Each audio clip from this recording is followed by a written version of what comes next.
Mascot horror. For the longest time, it was a genre talked about in tones of secrecy. It was underground and niche, and not that many people were doing it. However, that has clearly changed over time.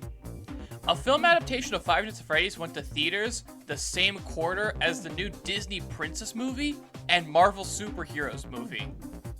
And the FNAF movie made more money at the box office than both those combined. So mascot horror's days of being the scrappy underdog genre are clearly over. They're in the big leagues now, baby. However, that doesn't mean mascot horror still isn't a unique genre. In fact, there's something very unique, very strange about mascot horror as a genre. See, compared to other genres of video games like open world sandboxes, multiplayer first-person shooters, battle royales, MMOs, or mobile gacha games, mascot horror games are very cheap to produce, especially if you go with Poppy Playtime's chapter-by-chapter model. However, they get a disproportionate amount of free advertising from YouTubers making lore theories, and a fuck ton of money off merchandise. And this has created what I can only refer to as a speculator market.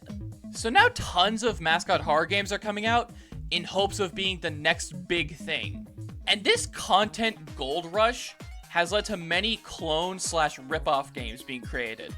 Games like Boogeyman, Hide Time, Funset Studios, Joyville, Happy Land, Happy Place, Funny Park, Playtown, Toytopia, Snotty's Sewer, Boogeyman 2. It happened again?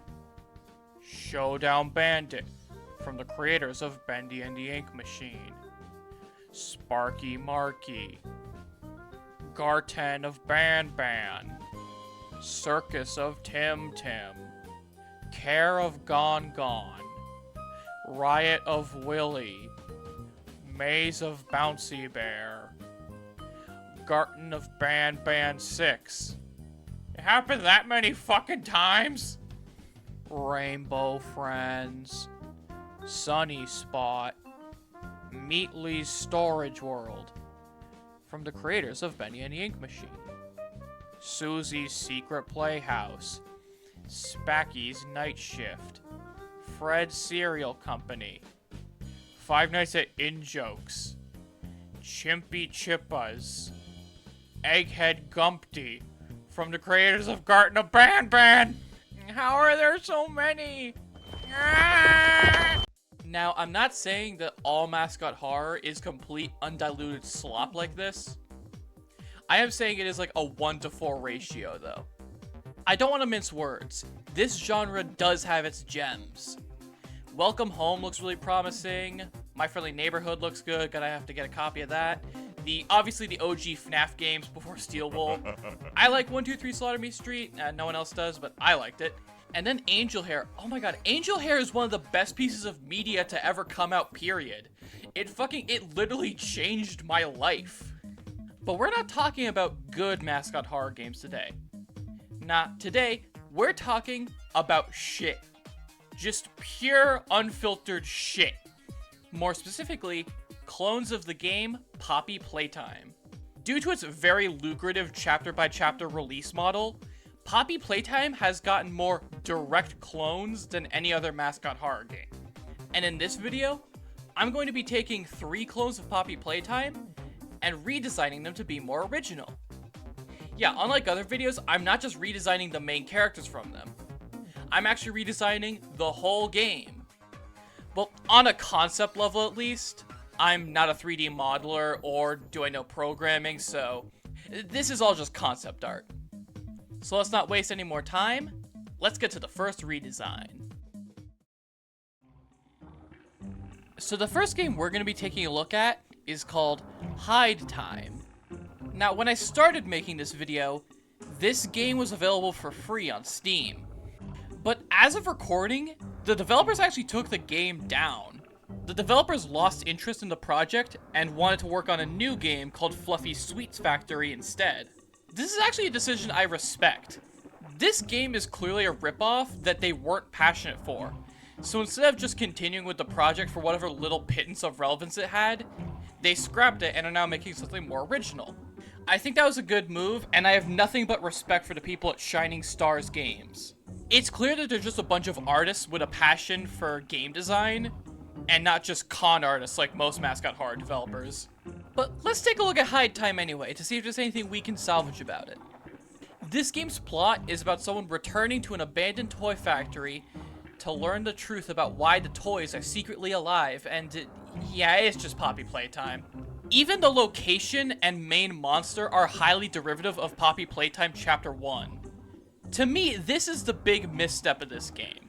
I'm not saying every single game that has a killer toy as the antagonist is automatically a Poppy Playtime ripoff, but when your game's setting is a whimsical child museum-esque toy factory that uses a lot of blue, red, white, and yellow, and has several cardboard cutouts and posters of a mascot character who's tall, lanky, and has big red lips and a bow tie, yeah, that's getting closer to plagiarism. And that wasn't lost on anyone who played the game when it came out. The game was covered by both Fusion Z Gamer and Dags. Dags was the most critical, saying that the game bordered on copyright infringement, and Fusion Z Gamer called it a Poppy Playtime clone in his title and said the game was very rough around the edges, which is scathing criticism coming from them, as they're usually more positive about mascot horror games than most YouTubers. But the premise of killer toys can be done in a way that's not completely derivative of Poppy Playtime. So to make Hide Time stand out, why don't we add a dash of real-world inspiration? When redesigning Hide Time, I took heavy inspiration from two locations in New York City, FAO Schwarz and the Toys R Us flagship location. These two used to be the most memorable toy stores in America, and had iconic landmarks like a giant clock tower with a face, a Ferris wheel, a big piano, a life-size dollhouse, giant stuffed giraffes, and a T-Rex animatronic.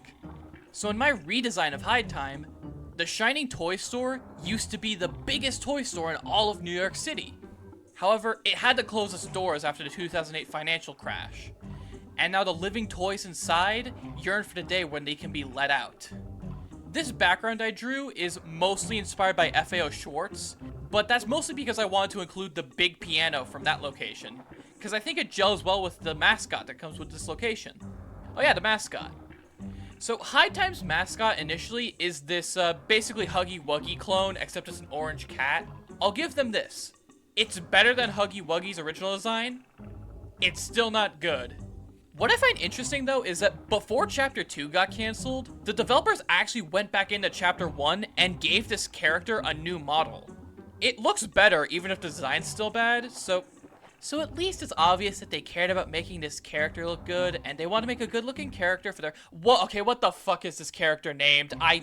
This game doesn't have a wiki, and it's not listed on the store page. Hold on, let me look this up. Okay, there was a single note that stated that the character was named DJ Cat. I'd spend time complaining about how that's bad environment design, but instead, I'm going to use that time to show you DJ Cat's redesign. So I went very hard into the DJ angle on this character, obviously, with the portable turntable, the rave bangles, and the headset. But I tried to keep the core of the character the same, so it's still an orange cat. And I kept his big red lips, but instead of them being actually on his face, they're just a design on his t-shirt. He's wearing a Cherry Coke t-shirt for some reason. The vibe felt right. Yeah, despite how complicated looking this design is, it's actually the simplest to describe. It's a fun and cute design, and hey, if any of the developers from Shining Stars are watching this, you can feel free to put this guy into a Hide Time remake or that Fluffy's ice cream game you're making.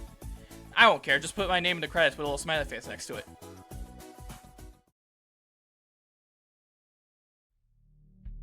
And the next game I've decided to redesign is called Joyville. Now, I was really nice to Hide Time because before the game got delisted, it was completely free and didn't have any merchandise. So in my mind, it was exempt from more scathing criticism. Joyville is not, because it is $10 goddamn on Steam. That's the same price as Fallout New Vegas, so yeah, I'm not going easy on this one. I will at least say on the positive side that aesthetically, the locations do look nice, and they look like real places you would see in a children's amusement location. Even if the level design itself is just this stream of consciousness nothing that just links puzzles together randomly. And all the set pieces are blatantly stolen from Poppy Playtime. And this game was a bit of a turning point for YouTubers, where they started to catch on to the whole ripping off Poppy Playtime for money model. Jacksepticeye of all people covered it, and he was mostly positive about it, but couldn't deny the obvious inspiration. Fiznom was way more critical and mocked everything from the bad level design to terrible animations, and the character designs that were obviously created to have merchandise made of them. And indeed, merchandise was made of them. You can go on Amazon right now and buy iconic mascot horror characters such as Steroids Shadow Freddy, copyright infringement, AI-generated Huggy Wuggy, teeth tapeworms. Don't worry, they are washable. Nameless cat. I'm not kidding, check the wiki, they don't have a name. And finally, the star of the show, Wooly Bully. And I'm gonna be honest, Wooly Bully might be one of the worst designs in all of mascot horror. Mascot horror characters, especially the main character, needs to fulfill two functions. They need to be a believable, child-friendly mascot character, but also need to be uncanny and terrifying enough to be a proper horror game antagonist. This is not an easy balancing act, and even some of the more popular mascot horror games have to fudge it by having their main character have a special demon form that they go into. But Bully Wooly here tries to do both and fails. No child would ever think that this thing with eyes in its mouth and sharp-ass teeth is fucking cute. And no adult that wasn't paid off by the developers would ever think this thing is scary with its fucking dumb, waddling, derpy-ass animations. And furthermore, what the fuck even is he? The wiki says he's an imp, but like... No.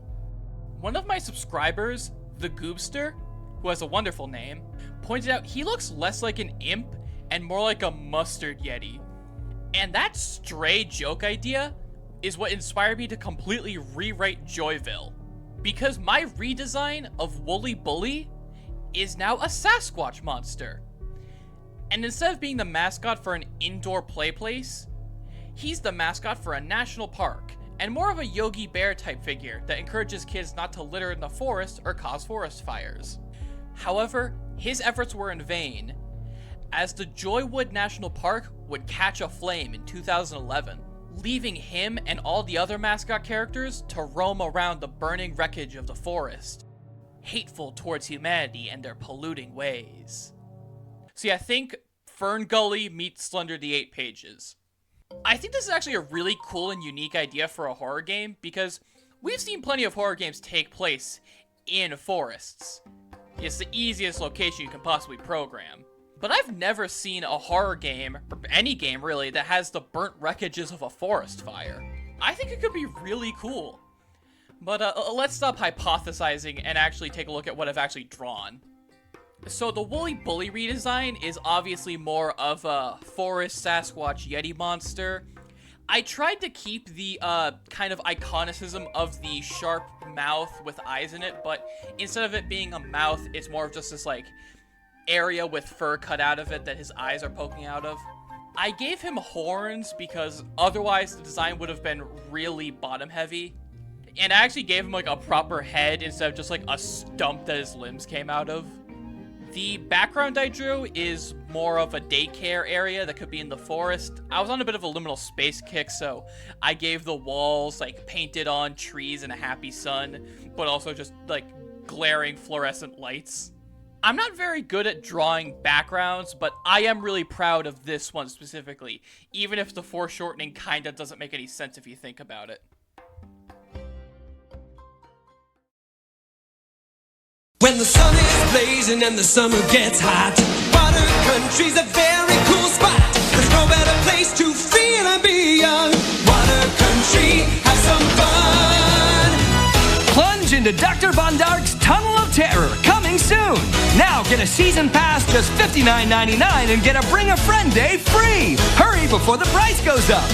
Water country, water country, water country. Have some fun. Open daily. And we're on to the final redesign, and I have saved the worst for last. If Hide Time was earnest developers that were in over their head trying to do the best with their limited abilities, and Joyville was a cynical cash grab, but a well-produced cynical cash grab, then Playtown is what happens when you press the Make Video Game button on your keyboard. At least the developers don't have the gall to charge the same price as Half-Life 2. Nah, instead they have the gall to charge the same price as Five Nights at Freddy's 2, so, woo. Thankfully, Playtown seemed to be the breaking point in which most people realized how this clone game market worked and didn't want to support it anymore. To my knowledge, the only big-name YouTuber who even played this game was Vinny from Vinesauce, weirdly enough.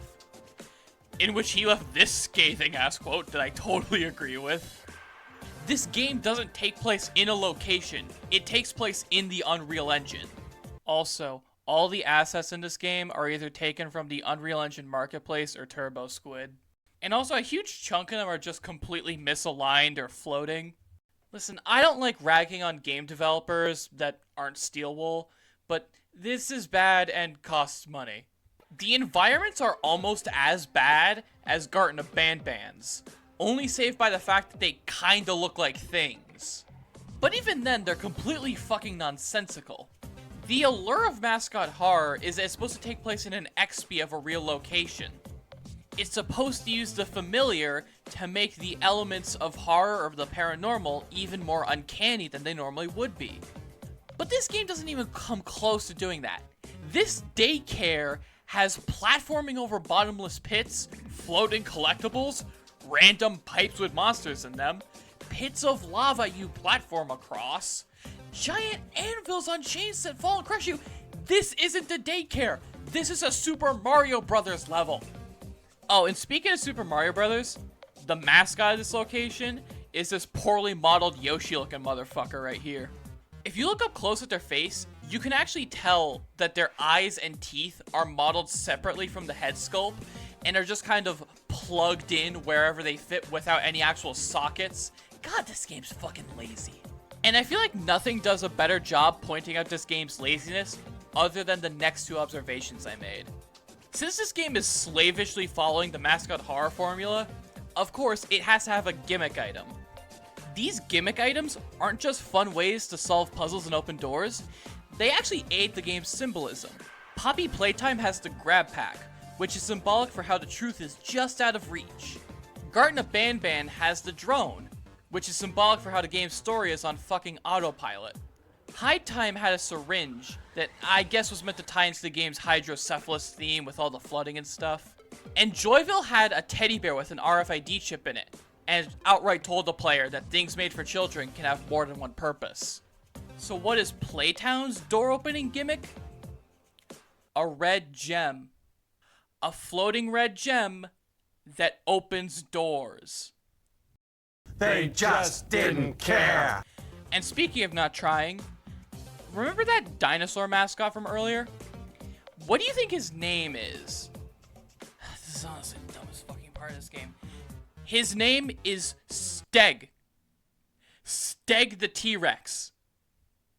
You fail. Absolutely no thought or effort went to this game. But I need to get into the redesigns and stop pointing out flaws because I want to try making videos that are under an hour. Despite the main antagonist of this game being a giant dinosaur costume, it takes very little inspiration from the real world's most famous dinosaur costume character, Barney the dinosaur. This felt like a no-brainer to me, especially because Barney is probably one of the most parodied children's characters that ever existed. So for my redesign of Steg the T-Rex, I made him an XP of Barney. So the first thing I changed is, well, the name. Yeah, that name had to go. I didn't change the other two characters' names, but fucking Steg the T-Rex had to go. So I went with literally the first thing that came to my head, Trevor. Now, obviously, this design is very derivative of Barney with the square head, flat teeth, and stubby proportions. But I specifically modeled this design after what the Barney fandom calls the Blue Dog costume, the first ever costume that aired in 1989. This costume had a lot more airbrushed painting details on it, which made it way more terrifying and is why later models omitted it, but I think it could actually work for a horror game antagonist. Hell, I'd even argue that the animatronics in the FNAF movie use the same airbrushing style for the dark, kind of scary effect it has. Now for the lore of this character I came up with, the actual physical costume itself actually works a bit like SCP-1545. So whoever puts it on gets their personality overwritten with Trevor the T-Rex's. So when Trevor's TV show got canceled for scaring children, the guy in the suit never took off the costume. And thusly the character has just been languishing around the studio, waiting for people to play with. Yeah, it's a bit derivative of like the Banana Splits movie, but I think it's preferable to the actual Playtown game story, which is just Detective Investigates Location, Dead Wife Edition. So yeah, I'd argue this is just an objective improvement, all things considered.